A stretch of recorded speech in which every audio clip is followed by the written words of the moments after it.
Welcome to Focus, the productivity podcast about more than just cranking widgets. I'm David Sparks, and joined as always by your friend and mine, the esteemed Mr. Mike Schmitz. Hello, Mr. Mike Schmitz. How are you? I'm good. How are you, David? Good. For our listeners at home, we record the show first thing in the morning, at least California time. I guess it's later for you, Mike. But we have, for vacation reasons and other things, not recorded in like a month because you were out of town. We got ahead. Now we're back on schedule. Can I just say I jumped out of bed this morning and thought I cannot wait to sit down and talk about focus stuff with Mike Schmitz. I missed you. Well, it's mutual. Although, as maybe we'll talk about in Deep Focus, I've been going through some of your robot assistant stuff, and you've thrown me into an existential task management crisis. I love that. I love that any time I can do that to you, Mike. It's just a little reward for me. You got me. Yeah, just a little reward. So you raised the topic. I've got a new field guide out called Robot Assistant Field Guide, and it's all about using Claude Cowork and Obsidian or NoPlan or text files to help do the donkey work for you. And we thought today would be fun just to talk about the concept of donkey work from the focused perspective. But uh, I'll put a link in the notes for the new field guide. You get 10% off with the code FOCUSROBOT. So don't forget that. It's limited time, but I want the focused audience to get in on it.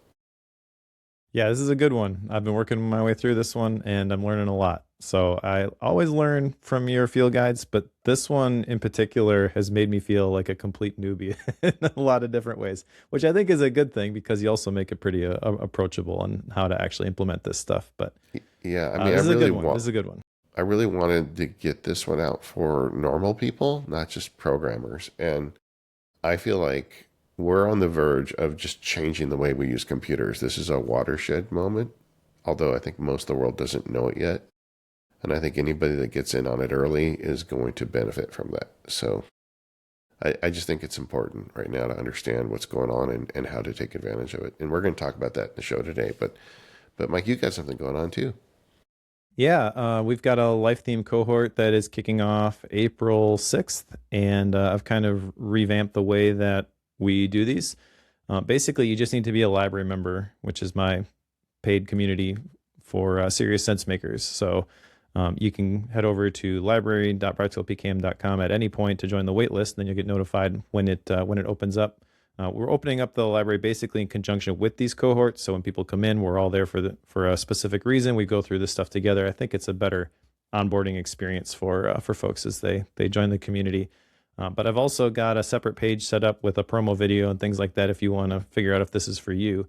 The life theme is basically my term for a personal mission statement. So it's a process that my wife and I walk people through in terms of identifying your own personal core values, your ideal future, all those kind of like big picture things that are part of my personal retreat framework. That's basically what the life theme cohort is for. The last session is where we all share our life themes. That's always a lot of fun. So you can find out more about it at lifetheme.practicalpkm.com. And if that sounds interesting to you, we'd love to have you join us. I feel like the whole key to focus, which is the name of the show, is to figure out what's important and do that, you know? And Life Theme is a great way to figure that out. So everybody go check it out. Cool. Thanks. So AI, it's come up on the show before, and the thing that I keep thinking about AI is like, how do you incorporate it into your life? Because so much of this is about human expression, right? We feel threatened by AI in the sense that it makes art and wants to write poetry. And when you see that, you're like, but that's what we do. Why would we want the robot to do it? And I feel strongly that we do need to embrace our humanness and human expression, if anything, more than ever, because for the first time, there's another thing that can also do this type of stuff. And we've used the quote before on the show of people thinking, boy, I'm so glad the AI can make my art. Now I have more time to do my laundry. And I think that's the enemy that we're facing with this growth of artificial intelligence. So something we all struggle with as it becomes more powerful and more present, as it starts replacing our work, is what's our relationship with this thing that is capable of not human expression, but a facsimile of it. I would say a rather poor facsimile of it, but eventually it will get better at that.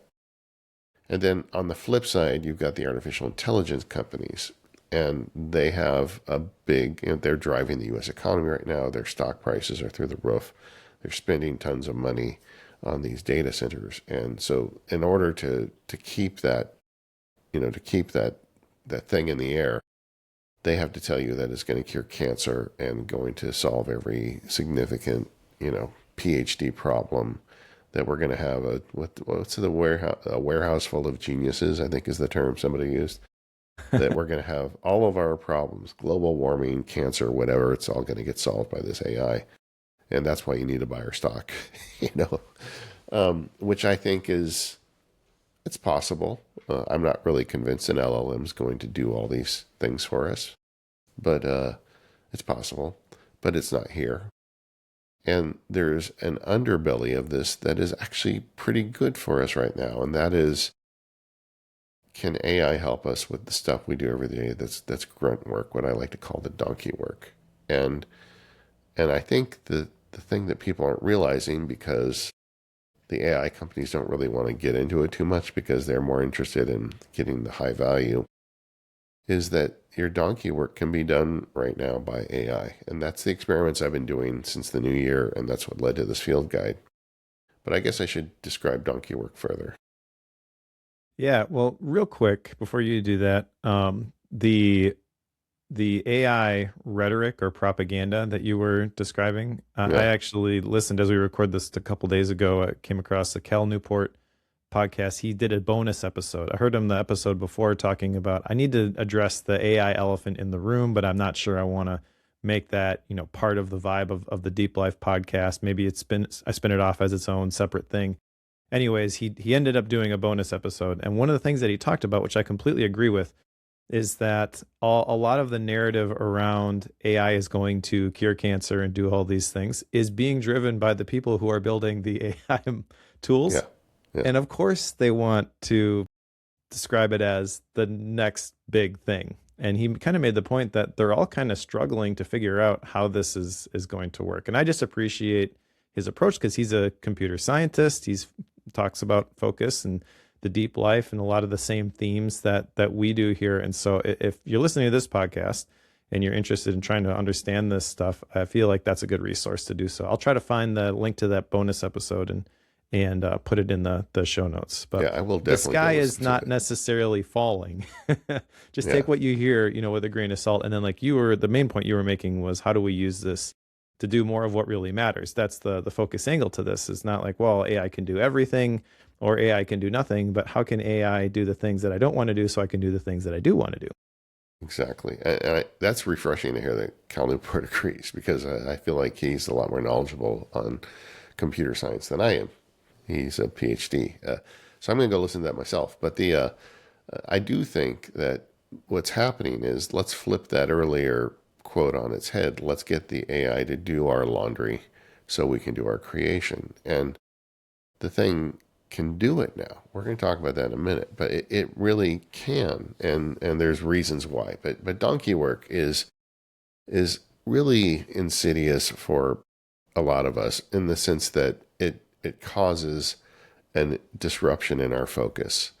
So, donkey work can be, we all have jobs where, part of our work isn't actually the work. It is updating the spreadsheet. It's setting the meeting. It's all the nonsense that we do every day. And one of the insights I've had as I've been building this robot out to help me is, I just did not appreciate how much of a focus block this is. Because I always hated doing this stuff. Like, somebody sends me an email and says, oh, my password stopped working. That's a fairly easy process for me. I go to the website where I sell the course. I find the customer account. I go there. I push a button. Then I draft a thing to them saying, that it's been reset. But the problem is, whenever I do that, that completely stops me in my tracks in terms of creative work. So imagine me sitting here working, take a break, check email, and I've got to go do this stuff. And then when I want to go back to the work, it's really hard to get rolling again. And maybe because I'm getting older, I don't know. I think this has always been a problem for me. But the reason I hate it so much is not that it's hard work. It's that it blocks me, and it's like it stops the focus train, and then it's like really hard to get back on the train. And same thing with the blog posts. Like when I write a blog post, I get the post done, I write it, in my editor, my text editor, but then there's a whole process I've got to go through to get that onto the website. And so if I'm writing posts and I stop to put them on the website, it's really hard again. It's this jerky stop start motion that really gets in my way. And now that I've got this robot kind of doing for me, I really kind of appreciate how much of a barrier that was for me. Yeah, and the term donkey work is something that I've heard you say for quite a while, and I'm glad that we're devoting a whole episode to this because I think it's one of those things that you can kind of generally grok what it is, but I know I'm gonna take a little bit of credit for this episode because I sent you a message a while back. You used the term, and then both Nick Milo and myself uh, quoted it in a newsletter. And I was like, you really should have a signature like piece of content you can point to. Is like, this is what I mean by donkey work. Yeah. So I'm glad that we're diving into this specifically here. And it's the whole robot assistant field guide that you built on top of this concept. I didn't really know you were going to go that far with it. That, however, has opened up my eyes to a whole new dimension of this that even I did not consider when I made that comment. I thought maybe you'd have a little bit of some additional context for like these are the sorts of things that you can chat with an LLM and get some feedback on and make it a little bit easier. Maybe Claude Cowork, you can automate some of this stuff a little bit, but you've really kind of gone deep into the code aspect of this and providing it the context and really just like treating it. I've heard you say treat it as an intern. You've built the intern. Yeah, I have. And I think that's a brilliant approach to this. Yeah, and we all have different donkey work in our life, right? No matter what your job is, whether you're retired, a student, or in the middle of your career, there's things in your life that you have to do that involve computers and the internet that is not the work. And that's what donkey work is. In the old days, if you had to carry something up a mountain, you gave your donkey 3 carrots and a pat on the head, and your stuff got carried to the top. Now you got to babysit a little robot and develop one, and you get the same benefit. And I'm just kind of surprised it's not a bigger deal for people to understand. Part of this was the OpenClaw kind of explosion. If you're not aware, that was a system people were using with like a Mac Mini where you'd run an independent computer as an independent agent. But we'll get into the mechanics of it more. Another thing I was thinking about donkey work is the way that I feel like it's an excellent off-ramp for procrastination when you've got that kind of busy work in your life. You're getting paid or you're living your life to do the hard stuff. That's the reason you go to the cohort with Mike, or you go through the productivity field guide. You figure out what's important to you and you want to pursue that. But there's a resistance inside you that doesn't want to do that hard work, that we all face that. And donkey work is such an excellent excuse to not do the hard stuff in your life. So not only is it a block to you being focused, it's also a prime excuse for that terrible side of your brain that doesn't want you to live your best life. So, I mean, there's actually a lot more to this than just answering email. Right. And one of the things that I want to get into with that is where those lines are. I think that's probably the next main point on the outline about the threshold, because just because you don't want to do this thing, I don't think that means you should automatically automate it. There are some things maybe that you feel like I need to do this, and if you take a step back from it, you realize I really don't need to do this. That's a distraction. So don't automate that stuff, but the stuff that you do need to do that you don't really want to do, that's getting in the way of doing the stuff that's the high leverage, moving the needle type stuff, that's what you're talking about with donkey work, right? Exactly. I mean, again, building this robot can be another prime source of procrastination if you're not careful. But I think you go into this as an adult and say, look, there's a new technology available that allows me to offload a bunch of this donkey work that I used to have to do or have to hire somebody to do. And now I can do it. And so you take an adult approach to it. You take it one step at a time, and over a course of months, you've built out a reliable assistant that does a bunch of work for you that you used to do yourself. I mean, the other piece of that is if you get it working for you, that doesn't mean you automatically take on more work. Yeah, Let's true. not make the same mistakes of the past here. And I'm not teaching this with the hopes that everybody's going to try and increase their output by 50%. What I'd like you to do is have more time to read a book and take a nap. But it's totally within our reach now, and you don't need to be a programmer to do this.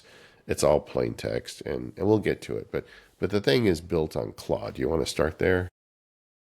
Yeah, yeah. So when you're talking about a robot assistant, there's lots of different tools that are out there, and I think ChatGPT was for a long time considered the one that you should use, and you could do the custom GPTs and stuff like that. That was great, but Claude has definitely emerged, in my opinion, as the one to pay attention to. I think you would agree. They just are building all the pipes to connect this stuff in useful ways. I believe they're doing it the right way. And when you're talking about Claude, there's three different pieces of Claude. There's, as we record this anyways, who knows what they add tomorrow. There's chat, which is the standard, you're having a back and forth conversation with an LLM. There's code, which is the next piece that was developed, and that was really for developers.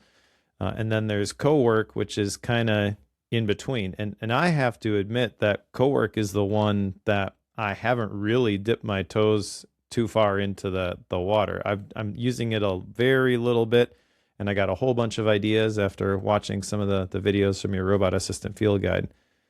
But there's basically three branches of this, and you can use probably any of them in specific ways to alleviate some of the donkey work. But the way that you've approached it using code, I think, is probably the one that provides the biggest bang for your buck.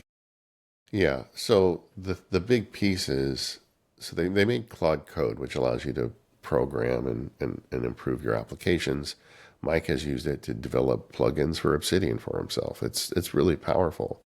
But what they found was that a lot of these programmers were also using it to manage their calendar and stuff. Because if you're on a Mac, it has a terminal and you can program the terminal. So they were writing code to kind of do productivity related stuff.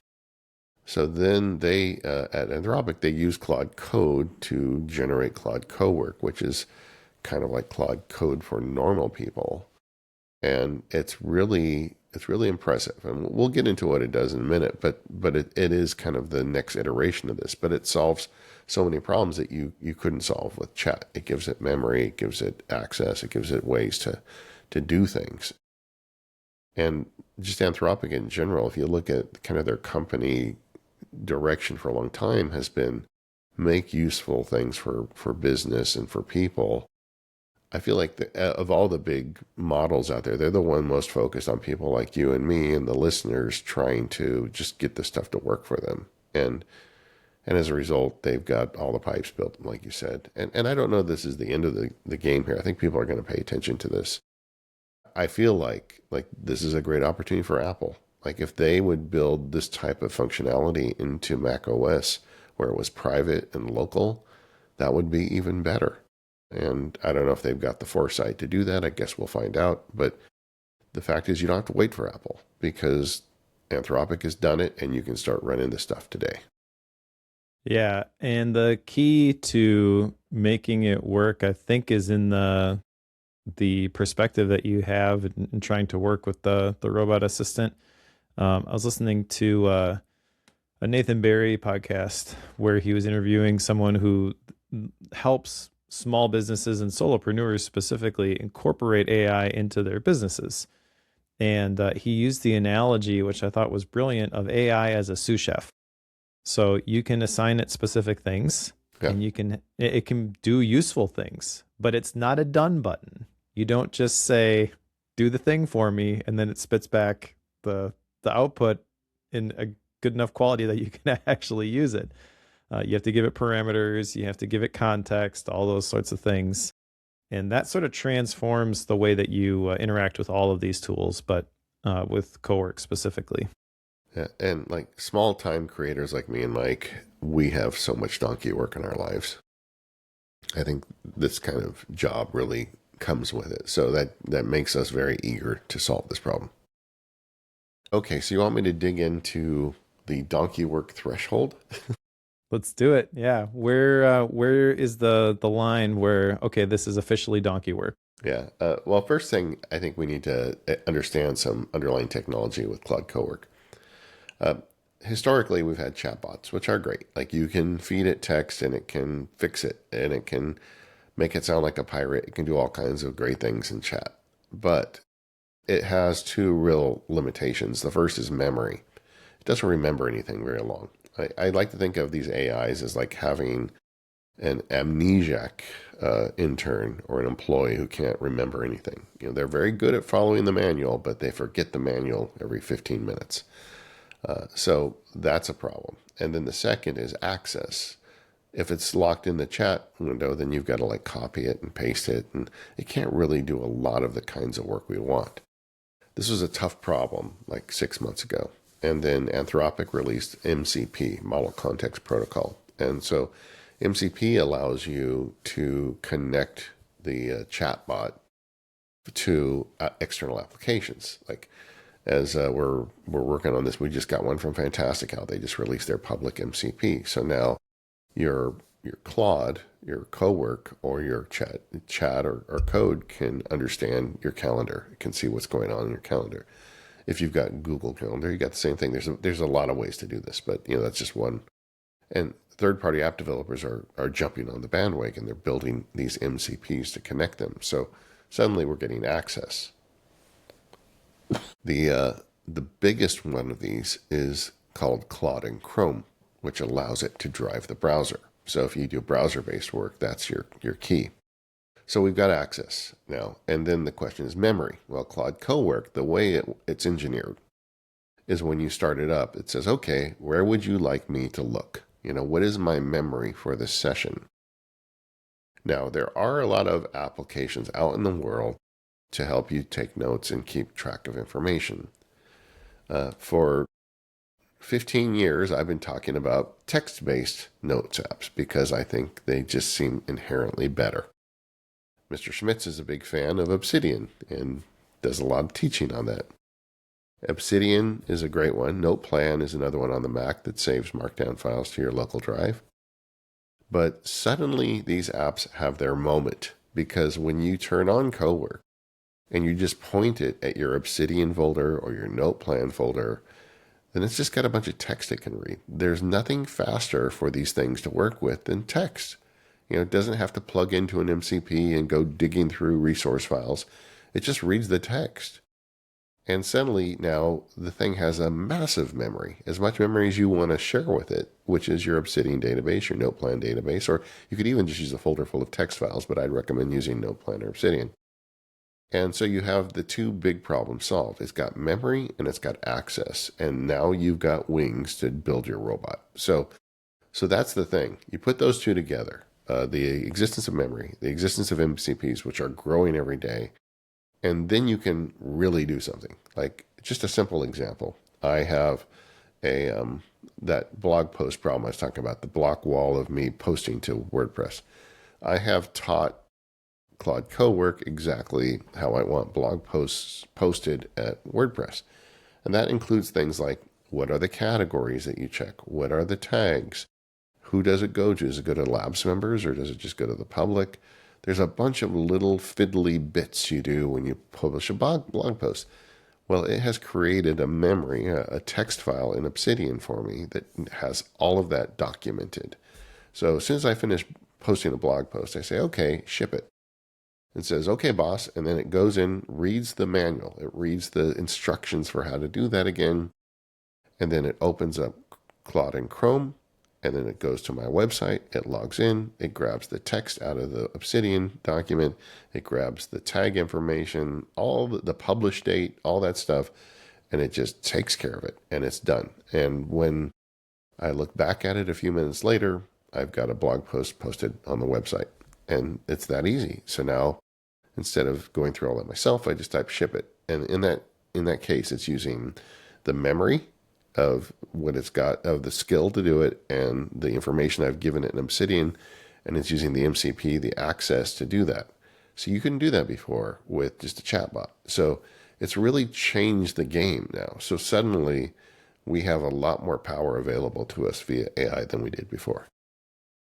Yeah, and the thing that makes that powerful is the way that you've been working with those notes in Obsidian, where it's not a repository for every piece of information that you ever stumbled upon that might be useful someday that you stuck in an archive, which is one of the issues I've had with some of the AI tools that have been released as plugins that work inside of Obsidian is I don't want it to just, search everything. I want a very specific subset of information when I'm in a specific context, when I'm trying to do a specific thing. There are certain things that are relevant and basically nothing else is. And so I don't want you to just, pull from everything that I've ever collected and say, here are 10 things that you should be thinking about as you're studying whatever topic. That has limited usefulness for me. But if you are the way I've been using Obsidian, and I think you have too, is you've created these artifacts of important documents, right? It's almost like a living will. Sparky OS, I know, is the term that you've used, but it's like, this is the way that I think about things. These are the things that are important to me, which for me, tying into the life theme stuff, is a lot of like big picture core values type stuff. It's not necessarily just the standard operating procedures. When you send an email, this is the way that you do it. When you write a blog post, this is the formatting. These are the buttons that you push. Like that sort of stuff is good. But the real thing here is not, if you've just been sending stuff into an archive and then you think you're going to appoint Claude Cowork at it and get valuable output, you probably have a little bit more work to do. But it can also help you refine this as you go. The thing that's going to make it work, though, is that perspective of, these things are not just little bits of information that are in a filing cabinet somewhere that I can dig up if I need them. But, what are all the little things that can be useful for me in terms of creating something new? Yeah. So on that point, like I have a folder in Obsidian called Meditations, and I stole it from Marcus Aurelius, like everything. But there are hundreds of essays in there that I've written over the last 15 years. And it's like when I bump into a concept that I'm trying to figure out what I think about, I always write an essay about it. Some of them I've handwritten and scanned in. Some of them I've written on a keyboard. A lot of them I've dictated because that's the way I like to input text. But there's just hundreds of essays, and that is kind of my belief system. Like, I've never shared it with anybody. Like, nobody reads it except me. But the process of creating it helps me in my own mind get clear how I think about things, And some of them are really short, and some of them are thousands of words. But that's there. My robot has never, I've never directed it to read that. Maybe it has. I don't think it would unless I directed it to. That has nothing to do with what I'm doing with the robot. The robot's doing donkey work. It's just sometimes stuff out of that will lead to some donkey work. Usually it's more related to production and kind of life management things. But this is not what I'm using it for. I'm not using it for the Sparky OS management or development. It's just, this is a thing that's to the side, that it's a tool that can go and do donkey work for me so I don't have to. Right. I would argue, though, I'm curious your perspective on this, if you don't have that piece at the top, so like that's like the top layer of the PKM stack framework that drives everything that I do. And what that does is it provides the clarity for what are the things that are actually worth doing. Yeah. If you've done that sort of work at the beginning, then you can create the documentation so that the donkey work the robot can do easily. But if you are starting from a place where you haven't really thought that stuff through, I think it's possible that you procrastinate work on building your robot assistant to do things that really don't matter. Yeah. No, I mean, the fundamental precept here is you have to figure out what's important to you. Like exactly. None of this stuff matters if you don't know. I'll use whatever tortured analogy you want about the ladder against the wrong wall or whatever, but you've got to figure out what's important to you. But one way I have kind of included it is because I built out a task system with the robot. And one of the things I did, because it knows of in my life, it's the roles system. It's based on these roles I fill in my life. It knows my roles that are most important to me. And I said, index my whole task system against my roles. So go through each one and assign what you think is the appropriate role to it. And if you see something that does not fit on my existing roles, flag it. And so that was a little bit of interaction between kind of my foundational system and this robot, but that's about as far. And it was interesting because it did find some tasks that really didn't fit in any roles. And so I deleted them because I don't want to do that stuff. The roles are the basis. But so there's some use for that. But the real foundation for what I'm talking about here with this robot assistant is donkey work. You know, just get that stuff, get the laundry done so I can do the art. It's that simple. Yeah, and it doesn't just need to tie to Obsidian. You know, I'm looking at the list of connectors that are available in here, and it's insanely long. I mean, you can connect to Notion and Gmail and Canva and Slack and all these other tools. But the tendency, I think, and this is kind of when I first looked at Cowork, I was a little bit overwhelmed by all this stuff that it could do, and I realized that I was being pulled in a direction where it's like, oh, let's just connect all the things and let's automate all the tasks. And that doesn't work. And I would make the argument the best way to do this is with a local text bank. However, you do that because the MCPs are great, but sometimes they break and sometimes they're slow. And like, it's really nice. Just text is so easy for this computer to digest and read and process. But the big point is you can set this up today. This technology now is there for us.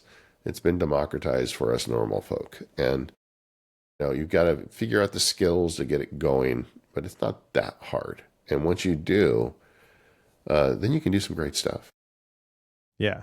And you don't need to have it do everything at once. I will admit, looking at your list of skills at the beginning of the Robot Assistant Field Guide, it's like, wow, he's been doing this for a long time. But as you show in the field guide, you actually are using the way the back and forth that you have with Cowork to create that stuff. So the place to start is really to identify even just one specific use case of donkey work where it's like, I am spending time on this thing that is stealing away from the most valuable thing that I could be doing in terms of my probably work. I mean, I'm not sure, you probably could use this in your personal life as well, but I think it's primarily professional. Professionally is the way we're talking about this, right?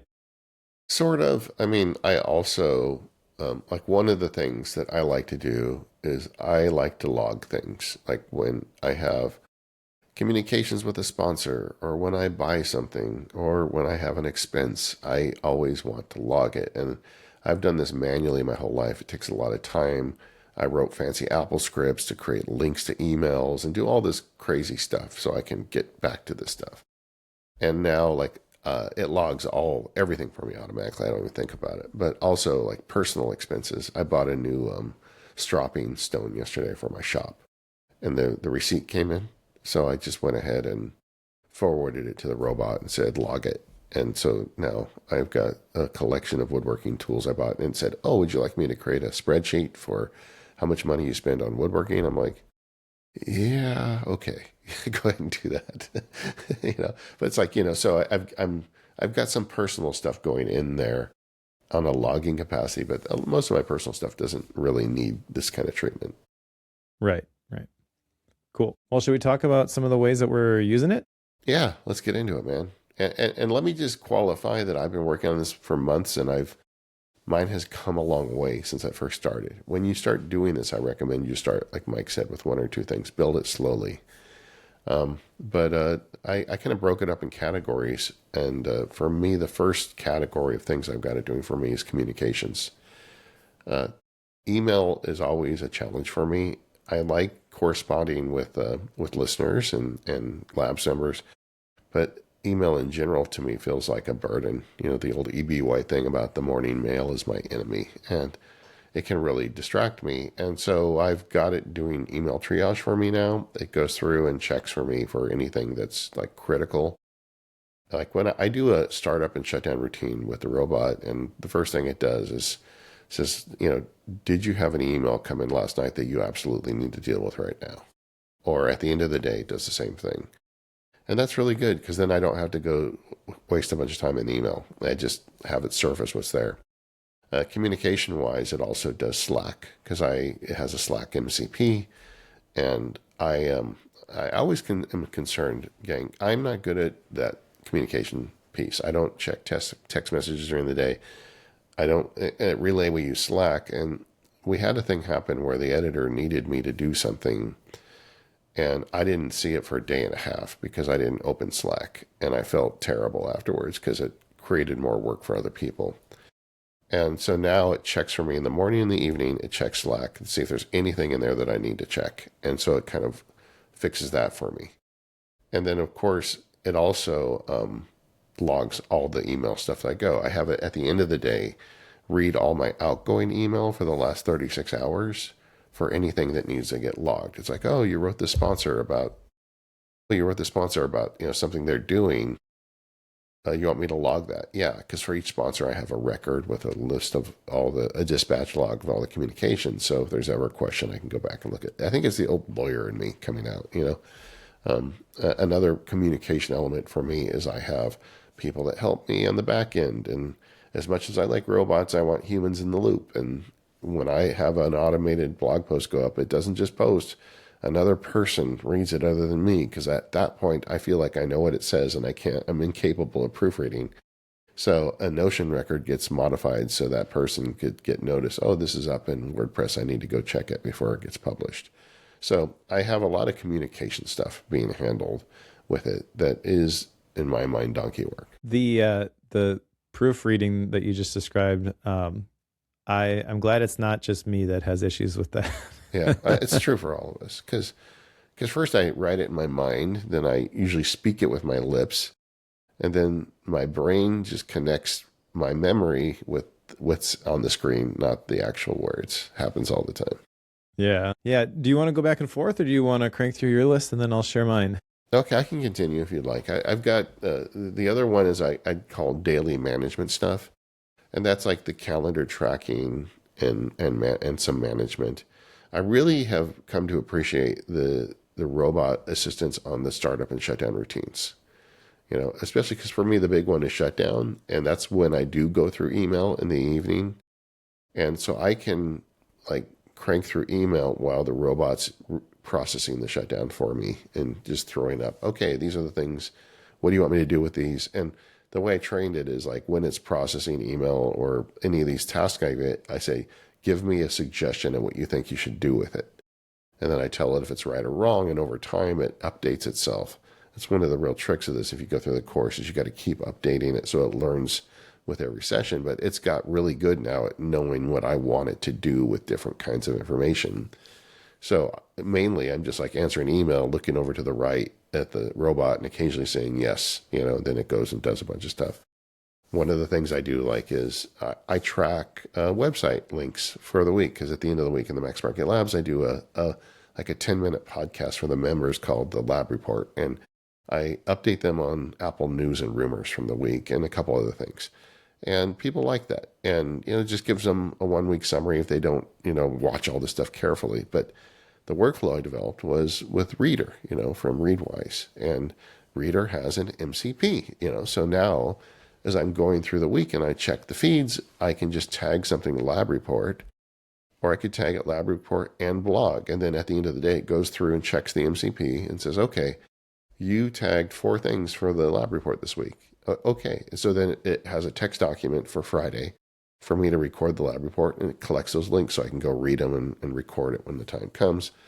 It says you tagged this one for blog. Yeah, okay. I want to write a blog about that. Okay, I'll create a blog content item for you. So when you're ready to write it, it's sitting there waiting for you, And so it just does that for me. It's like that kind of donkey work that just keeps kind of getting out of my life. Do you, one of the examples you have in the Robot Assistant Field Guide, which knocked my socks off, was the daily briefing. Do you still use that, or how has that workflow evolved since you put that together? And do you mind kind of just talking a little bit through what that is? Yeah. So, how if you're the president you walk in the Oval Office and someone hands you a piece of paper that gives you everything you need to know for the day. I've always kind of wanted that, right? I wanted somebody to do that for me. So now the robot does it for me. Once it goes through, because like I do the heavy lift at the shutdown. So it knows what are the tasks for today or my available task. What are the appointments? What are the appointments for the next couple days? What are the upcoming deadlines in the next week? And it generates an attractive report for that. Like I told it the fonts I wanted to use, and it's a real process. But at the first thing in the morning, it does one more sweep and it prints that out for me. And then I've got it on my desk, a piece of paper. Just kind of a fun thing. A lot of people are doing that with OpenClaw too, where it's automated. With this, I need to trigger it, but it's very useful to me. The important thing I want to say is like, this is an assistant to me. It's not my boss. So like when it gives me a list of available tasks, it doesn't mean I'm going to do them all. And in fact, I've told it that, it's like at the end of the day, at the beginning, it's like, okay, I gave you, these were the things. Did you do them all? I'm like, no, that's not your job to check up on me. Your job is to tell me what's available to me. I was joking with somebody in MaxMarket Labs. I feel like if there is a robot like uprising, they're going to kill me first because I am so mean to this thing. I don't treat it nicely. I just tell it to do the work. It's a computer algorithm. It's not a person. That's one of the reasons I call it the robot assistant. I'm not going to give it a cute name. This is a tool I use to get work done. But ultimately, for me, it has to go on the field notes. I write the stuff down that I want to keep. But I do like having the little one pager on my desk. But yeah, so the startup and shutdown stuff is really kind of nice because it does feel like you have an assistant kind of helping you do that stuff. Well, I had to laugh at one point in one of your videos. You made fun of the fact that you actually said please in your prompt to the robot. Yeah. So I don't think you're quite as ruthless as maybe I try not to. I try not to, but sometimes it comes out. Hedging your bets. Yeah, there you go. Another category for me is content publication. And I kind of talked about that already, but some of the content publication I do is very complicated. Like in the MaxMarket Labs, we publish like 2 videos a week to members to like some kind of learning.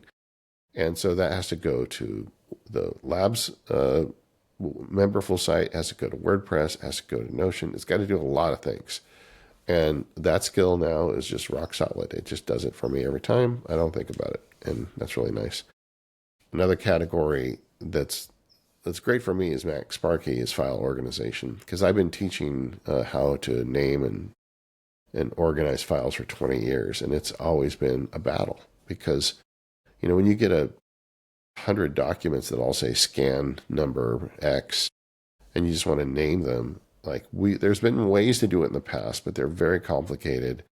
And you have to make kind of arcane rules, and they're a little brittle, and they don't work that well. And now it's just a solved problem with this AI because it can just look like the way I taught it is read the first page of each PDF and give it a name that starts with the name of the date of the document, not the date scanned, but the date of the document and the category of document and the name of the document. And it's like, okay.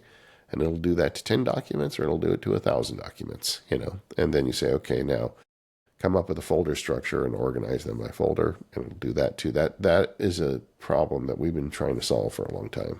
That's solved now. Another thing I do with it is sponsor stuff because I have sponsors for the blog and the newsletter and some other things. And I was always a little flaky at that. Like I felt like too often I'd be writing the sponsor Friday night for a Monday morning post. So now the robot prepares the email for me 2 weeks. It tells me when they haven't responded to the email.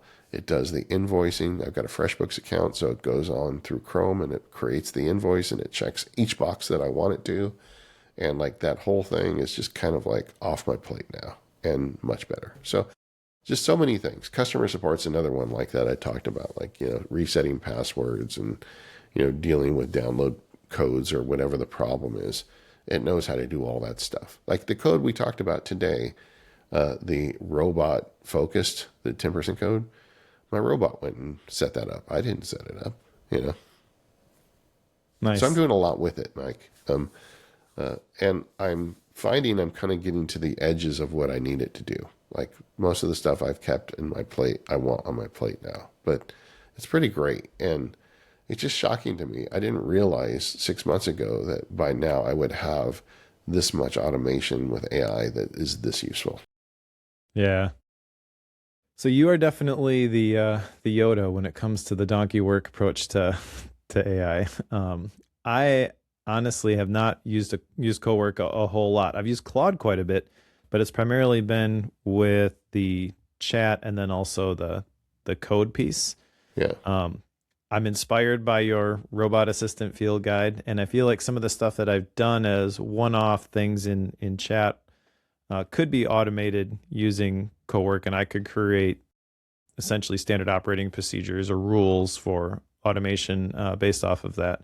So I'm going to start doing some of that stuff with some of the back and forth creative projects that I've been doing. And maybe you can tell me if I'm using this wrong, but maybe this doesn't fit with Cowork. But I want to develop, some of the personalization in the context in terms of the skills.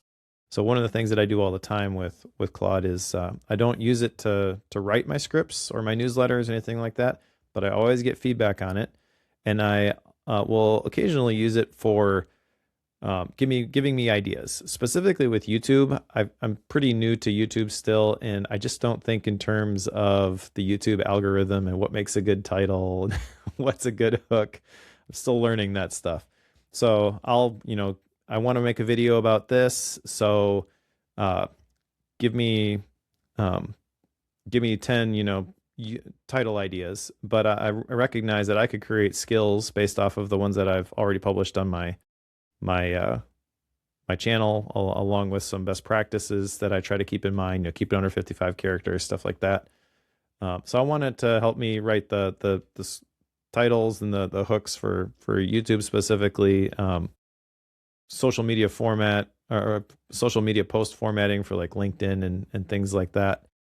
But yeah, I guess the other things that I've got here kind of don't fit into the donkey work category. Yeah, but what you described with the naming and categories for a YouTube video, like if you script your videos, right? Yes, I do. So you've got a Completely. script there, and you could make a skill that says, read the script, give me 10 title ideas, give me tagging ideas, because the script is the ultimate source there, and it's your words. Let it kind of help you do that, and run them. Kind of And a that's reverse version of basically, that. sorry. Go ahead. Go ahead and finish. Like Sorry. a reverse version of that I do is when I finish recording a podcast, I take the podcast transcript and I give it to the robot and I say, look for any newsletter ideas or blog ideas on things I said during the show. Because I've never been good at capturing, because we talk about a lot of stuff on the show that could actually be useful for me to expand on the blog. And so it goes through and it finds, 3 or 4 ideas and it says, these are the ones. And I'll just say, yeah, numbers 1 and 3, do those. And it'll make, once again, it doesn't write it. It creates, I call them content records. And a content record is like an empty shell, but it's got all the front matter listed and it's tagged for the blog. And, it tags the status of it. So I know if it shows up on my radar or not. And so it's kind of knows to set up the shell for it. So then I can just go in and write it when I'm ready. And it's kind of nice because then I'm like, okay, I want to write blog posts today. Look through my list and give me, recent ideas that I've had, and those will come up, and then I'll turn it into a blog post, and that's kind of nice. Yeah, and I do that with the scripts. I'll upload the entire script and use that as the context. But Yeah. I've been doing that via chat. And it Yeah. occurs to me with Cowork, I could say all of my video scripts are in Yes. the video scripts folder. Look at the most recent one and give me some title ideas because it can look at the modified dates and all that kind of stuff. Yeah, and I would actually do more than title ideas. I would say, make the appropriate metadata, all the little donkey work pieces of this. Give me ideas for a thumbnail image. You could really just kind of let it, and then that would be a process or a skill you give it and say, okay, I finished the script. You type it, paste in the name from Obsidian, do your thing, and then all of a sudden you've got title ideas, thumbnail ideas, all the stuff you don't want to do. Yeah. So there's lots of my eyes have been open to the low hanging fruit that is right in front of me. So I got some work to do, but primarily the way I've been using it is as a collaborative creative partner, as I mentioned, Yeah. and then also using code to solve specific paper cut type problems in my workflows. So one thing in particular, I may have mentioned this previously, but I developed an app and I'm calling it FeedDeck, which is basically my specific way that I want to deal with RSS feeds. Yeah. So it's sort of like a social feed aggregator. It brings in all the posts from Blue Sky, from Mastodon. It'll bring in like subreddits that I follow. It'll bring in specific like YouTube channels I'm subscribed to, and then RSS feeds, and puts it all in a chronological timeline. And I basically want to just scroll through that quickly. It's kind of like just browsing the headlines. And then if Yeah. I want to see a preview of something from my keyboard, I can hit tab, get the preview. And then if I want to save it to read later, I hit S and it sends it to Instapaper, because Instapaper works really great. Sideloaded on my Supernote Nomad. That's where I want to read stuff. So I like built this app to fit my workflow that, previously I would have just tried every other RSS reader under the sun until I found one that didn't hurt so much. Yeah. So um, now, is that FeedDeck, is that running in Obsidian? Is it an Obsidian plugin, or no, is that's it? a standalone app. Actually, I've shared it with a couple of people and they're like, hey, yeah, I'd use that. So I actually set up a test flight for it. I maybe Okay. will release it as an app at some point. But it was just something like, hey, I wonder if I can build this dream workflow that I had. And there've been lots of other like one-off apps, quote unquote, that I've built just for the way that I work. Like I built one called Book Quote that creates those Readwise style quotes, but there's a space there for the Bookworm episode. I can put in the URL for the episode that we talked about it. And I can put my star ratings in there, things like that. I built one which takes the Keynote template files that I had for my LinkedIn carousels, which I'm trying to eliminate all the friction before I start like really going hard with that particular social media platform, because YouTube is primarily the place that I show up in terms of social media. But the carousel generator, essentially, like I don't have to worry about formatting text anymore. I just type the text in, select the template that I want, bam, it puts it in there. It's like a easier version of Canva based off of my specific brand guidelines. Um, yeah, I struggle with screenshots sometimes. Like there are certain products that you just can't find an Apple frame easily for. So like I have my specific ones that I use all the time, and I have the ability to throw a gradient behind it real easily. Um, and then I've been using this app called Granola to create meeting summaries of like Zoom meetings and things like that. But they want $15 a month now, so I vibe coded a menu bar app that does the same thing and gives it to me in better Markdown that that is more consistent with the type of formatting I would use inside of my meeting notes in Obsidian, stuff like that.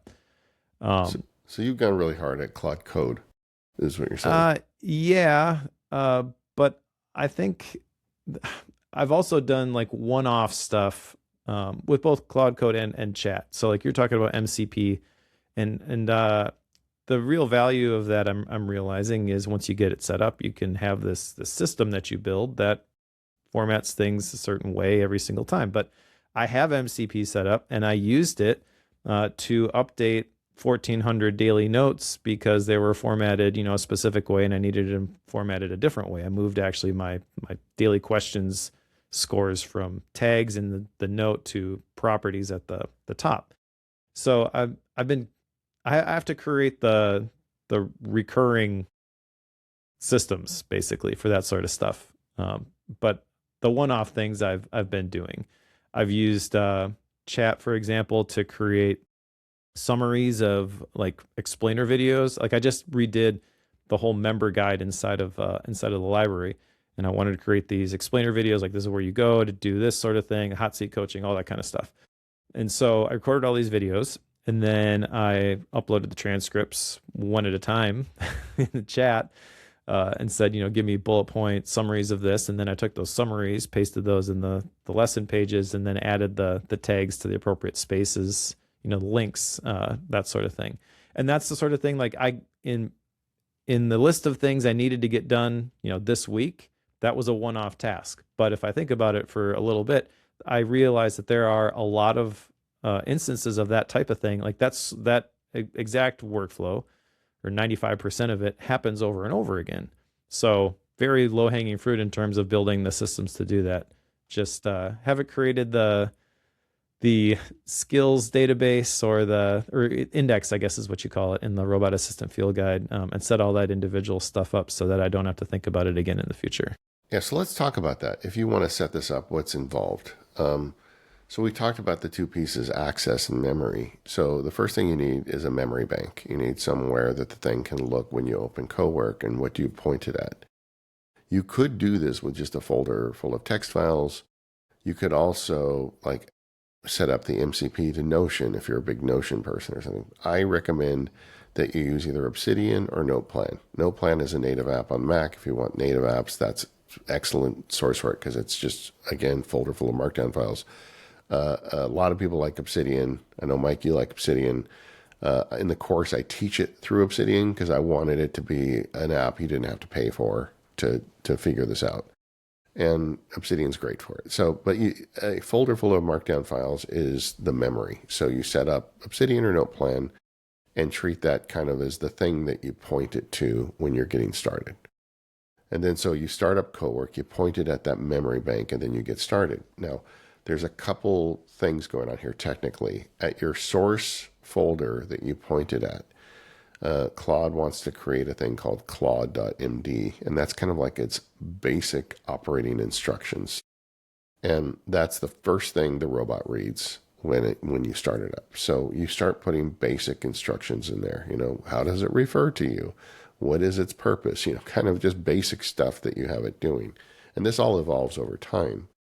But what you find out quickly is that you can't just load everything into that ClaudeMD file because as you teach it more skills, it needs more manuals to read. So then you start adding skills. The term they use is skills, and I think that's a fine term.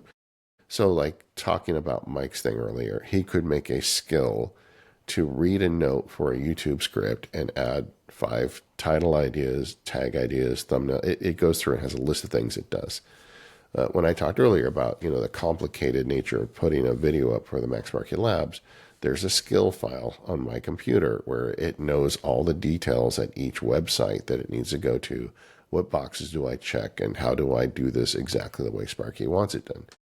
And so each one of those is a separate skill. At this point, I've probably got north of 70 skills that I've taught it over time. So the second layer problem there is you get so many skills, it doesn't know which one to go. It's amnesic. It's going to forget. Then you also have it build an index. So if you look at the hierarchy, it's Claude.md is the basic instruction. One of the things that says is always read your index. And then the index is a list of all the skills it has and how they work and what kind of words you say when you want it to use them. And it should always have knowledge of everything on the index because it has enough memory to remember that. And then so when I say, okay, now go do post the video thing for the labs, it goes to its memory, active memory, and says index. Oh yeah, there's a skill about that. Okay, and then you'll watch it. And it'll say, okay, I'm reading the skill about that now. Okay, now I remember how to do it. I'm going to go do it. And then it does it. So you've got to build out that 3-tier system, Claude.md plus index plus the skills file. Now, in 10 years, are we going to have all that structure? No, it's going to be way better. It's going to have better memory. But for now, this is the way you do that. And that's what this course really goes into, is how do you set those things up? The course has got 3 hours of initial training, which really kind of walks you through all that setup. And I built a skill that you get with the course, and it's called the assembler. So when you watch video 2, then it triggers video. You say, okay, I just watched the second video, and then it does the assembler for that, and it helps you set up a new skill or set up your index. It goes through and does it. And as you go through the course, there's additional things. Like one of them, it builds like an auditor for you to check them because you want to kind of make sure the skills stay current. But the course idea is you go through these 3 hours of training and you've got everything you need to get going. The 10th video in the course is like a 45-minute video where I walk through a day with my robot, so you get a good idea.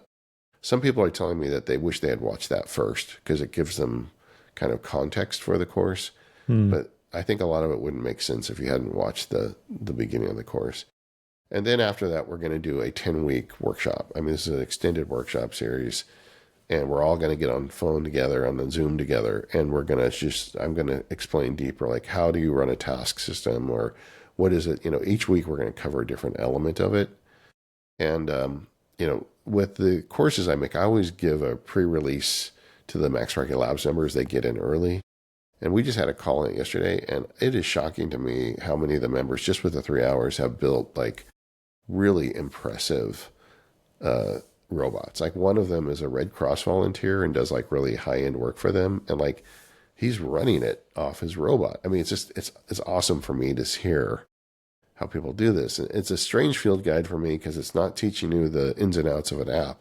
It's basically giving you a construction kit to build a robot. And then your robot at the end of your work and your experience is going to be different than the one I'm showing you in the course, because you needed to do different things than I need mine to do. It's just a weird kind of trippy thing, but it's a lot of fun, and go check it out. I mean, we've talked enough about it today, but the 10% off Focus Robot, and if you want a little peek at where things are going, I think this is the way. Agreed. This is a good one. And there have been a couple big things in there. One of the aha moments for me, just to double click on something that you just mentioned, was the different layers of the context.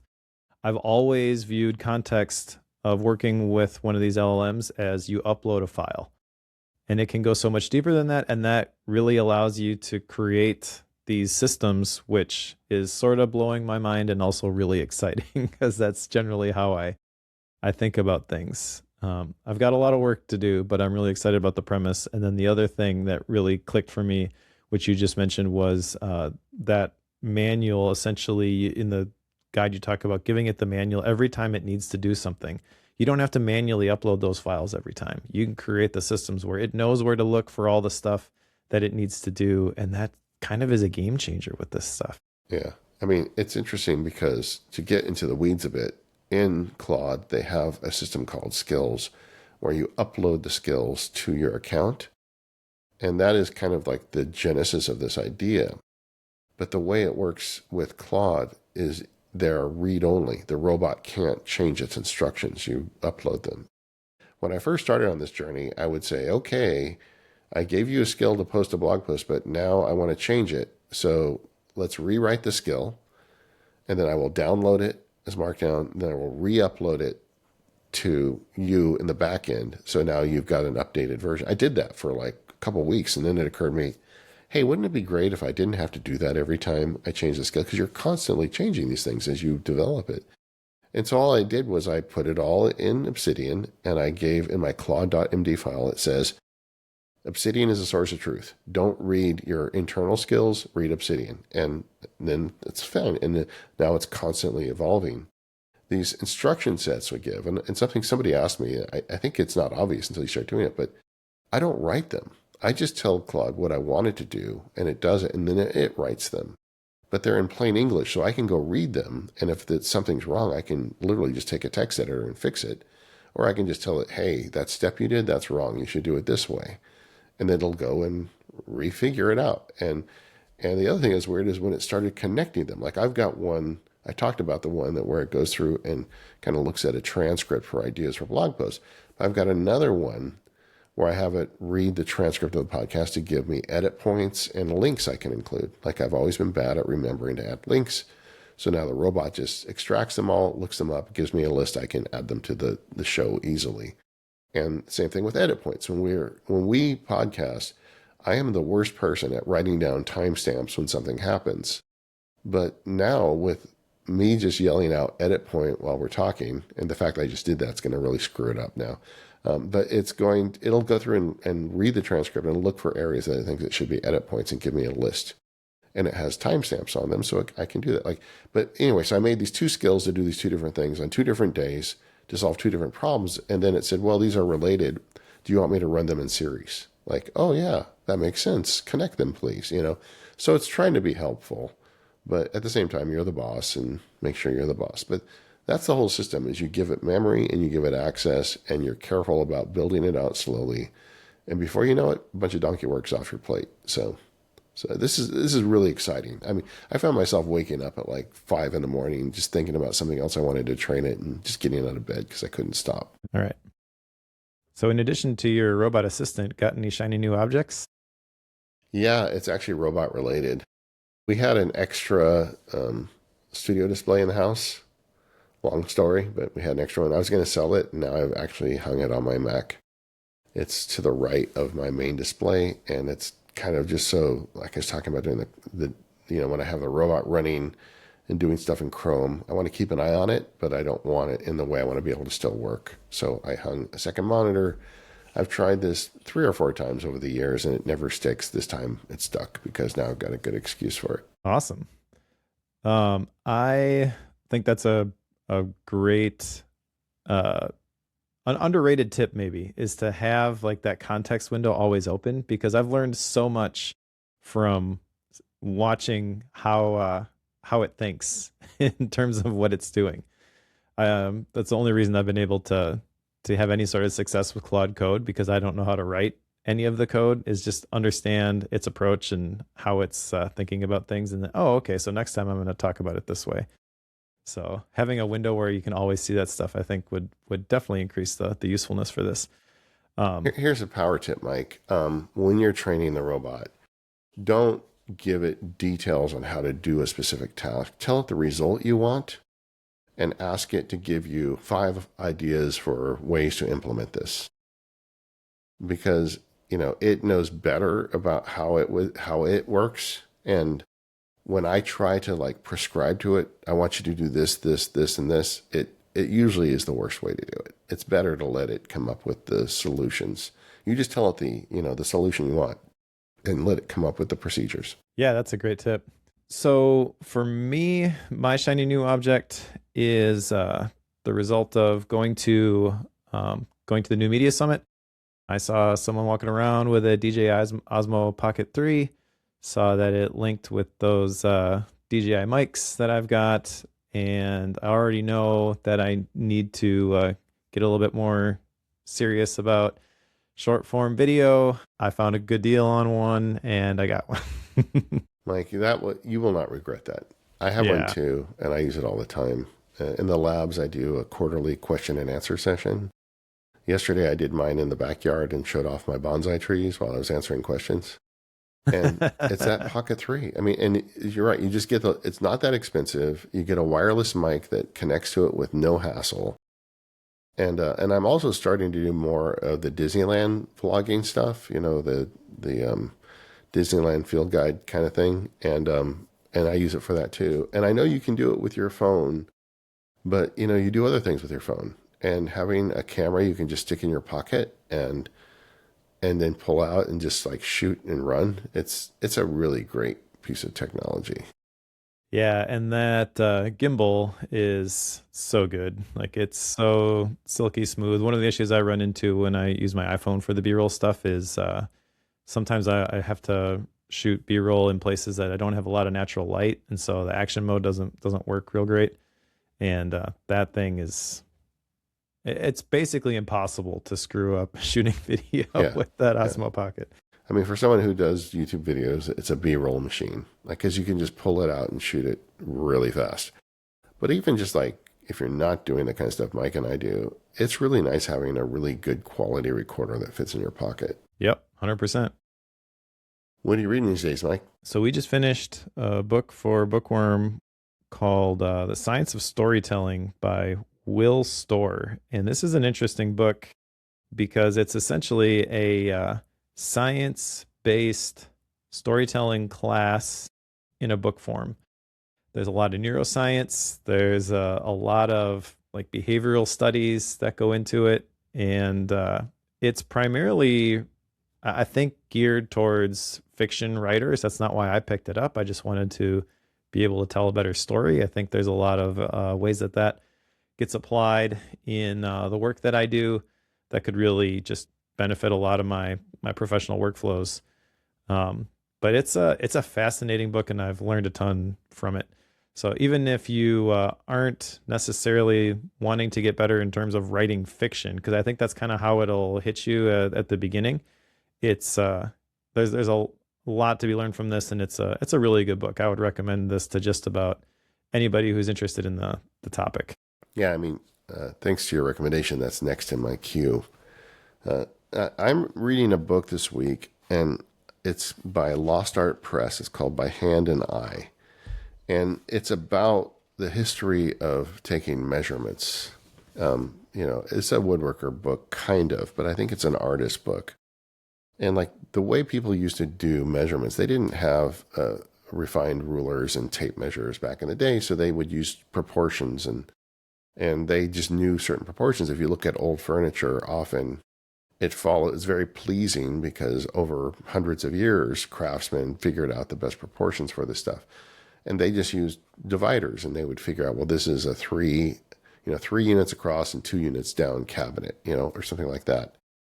I really like it, but the way the book is written, it goes through the history. It goes back to Egypt and talks about the golden mean. If you're watching the video, I'm holding it up, and it's just a beautifully made book. Lost Art Press books are expensive, but they get them printed in the U.S. and like it's heavy, the cardstock. Like if you want to see just a well-made book, because so many books these days are so cheap.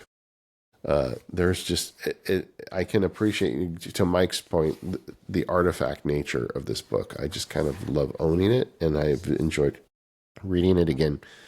And if you're at all interested in that kind of topic, any kind of art, I think you could almost get away with reading this book. It's not too long. The authors do a good job, and I'm really enjoying it. Nice. Looks good. Thanks for listening to the Focus Podcast. You can find us at relay.fm/focused. If you want to sign up for Deep Focus, you can do right there. That's the ad-free extended version of the show. We'd love to have you there. If you want to check out the Robot Assistant Field Guide, we got a link in the notes. You can also get that 10% off with Robot Focus. And thanks to our sponsor, Gusto. We'll see you next time.